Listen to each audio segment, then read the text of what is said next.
Buenos días a mis estudiantes de español. Bienvenidos. Welcome to our video number 3.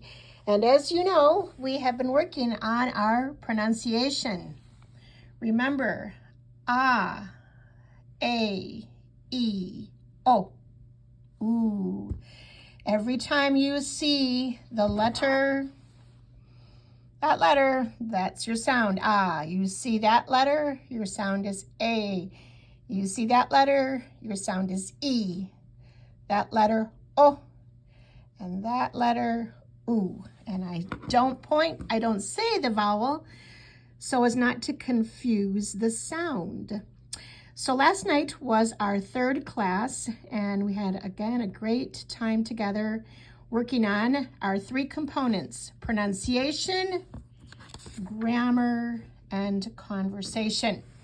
So we realized just how important language is. It is so important to be able to pronounce correctly. That makes certain people know that we're serious about it.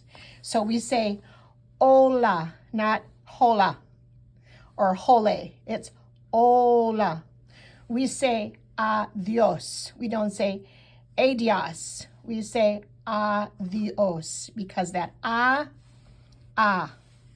E, O, a silent H, and a D is a soft, almost a TH sound. Hola, adios. And if that's all you can ever say, that will be a small bridge gapped between 2 cultures and 2 languages. So we're going to do a little bit of repaso, a little bit of review. So here we talked about the verb necesitar, to need. And when it's necesitar, that is the infinitive form. So we have the question, ¿qué necesitas? What do you need? And we translate that into necesito arroz. I need rice. Necesitas pañales. Él necesita trabajo.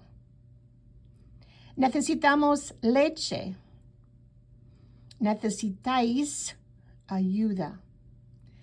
Ellas necesitan pintura amarilla. So here we have the breakdown from necesitar to necesito, necesitas, necesita for the third person singular, él, and then we also have ella.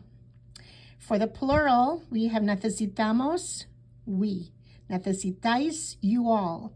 And ellas would be the plural feminine of they. So when we ask the question, ¿qué necesitas? We always have the answer, necesito. But if we ask, ¿qué necesitáis? What do you all need? We would answer, necesitamos leche. Or we ask the question, ¿qué necesita él? Él necesita trabajo. O ¿qué necesitan ellas? Ellas necesitan pintura amarilla. Okay, so that's our verb to need, necesitar. So last night we moved on to greetings, okay? Saludos. They're greetings. Buenos días. Now you notice that it's buenos because the word días is the word day, and in Spanish, day is masculine. There is no gender confusion in the Spanish language.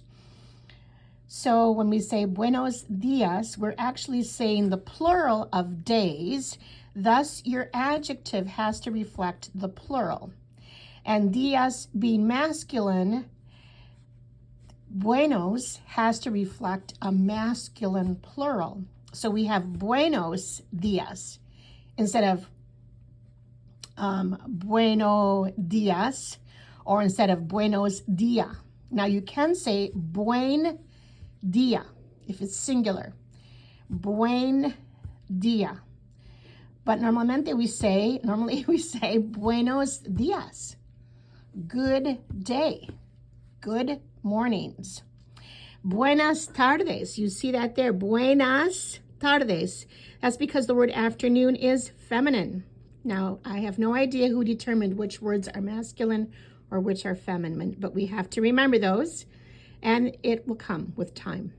Don't worry. Buenas tardes, good afternoon. We pluralize tardes, the afternoons. We pluralize buenas, and we make buenas feminine. So good becomes a plural feminine word. Buenas noches, the same thing.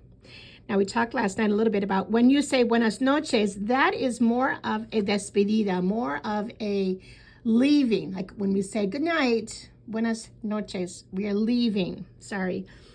Buenas tardes, we could say good afternoon, which would be the equivalent for us as good evening. It can be any time after 12 on, but buenas tardes is very common, and then buenas noches is more of a despedida.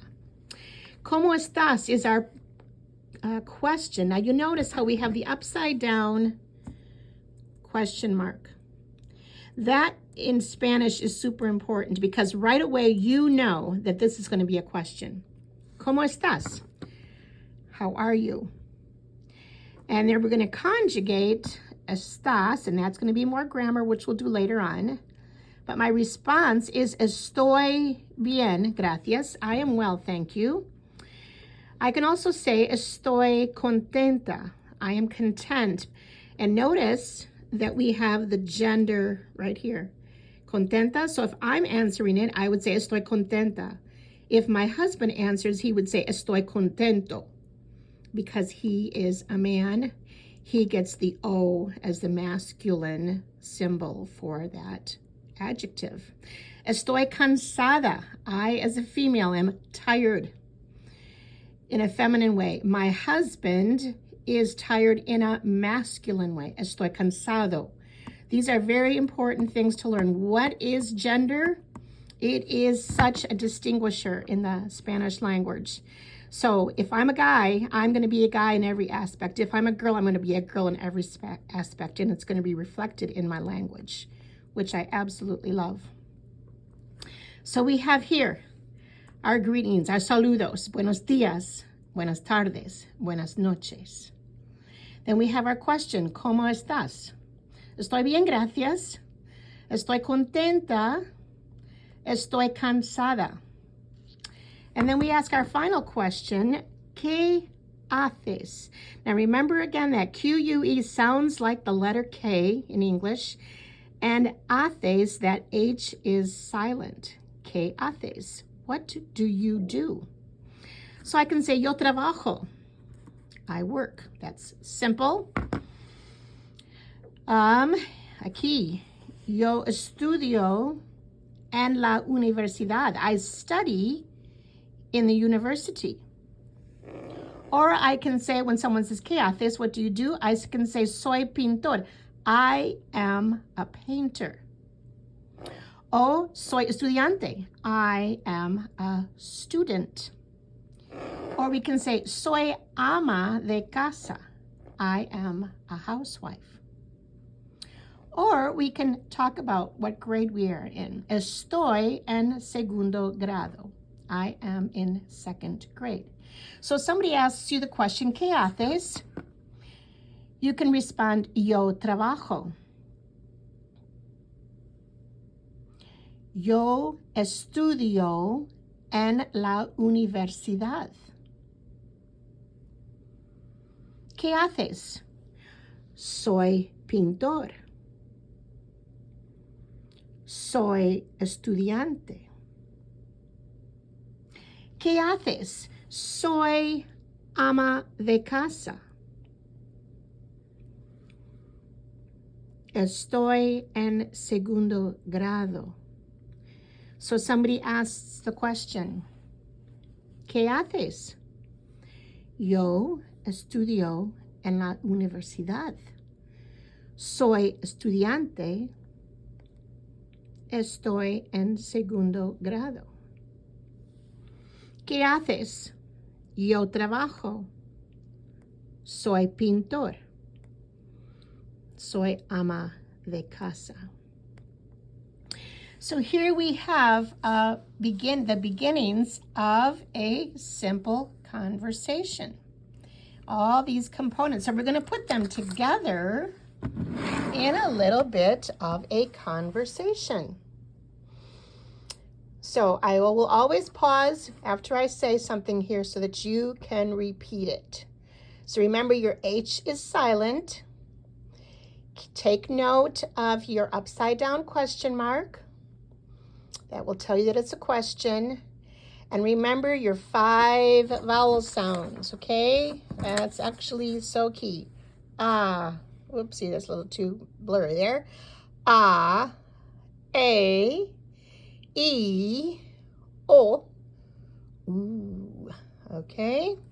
So here we go. We're going to have a conversation. Hola. Buenos días. ¿Cómo estás? Here, I threw in a new word for you, those that were not at class last night. Estoy feliz. I am happy. Feliz. Now, if you are listening to the locals, they would say soy feliz. Okay, that Z has an S sound for them. Pero estoy feliz. Here we have that K sound. ¿Qué necesitas? I threw another word in that we learned last night. Necesito lechuga. Lettuce. Necesito lechuga. Here's another new question. ¿Cuánto necesitas? How much do you need? ¿Cuánto necesitas? Necesito una bolsa de lechuga, por favor. Ooh, that's a big mouthful, huh? I need a bag of lettuce, please. Necesito una bolsa de lechuga, por favor. Gracias. De nada. Thank you. Of nothing is what that literally means. So here you have 1, 2, 3, 4, 5, 6, 7, 8, 9, 10 phrases that you can use in a conversation. And we can replace buenos días with buenas tardes o buenas noches. We can replace estoy feliz con contenta, cansada. We can replace lechuga con pañales, leche, arroz, trabajo, ayuda.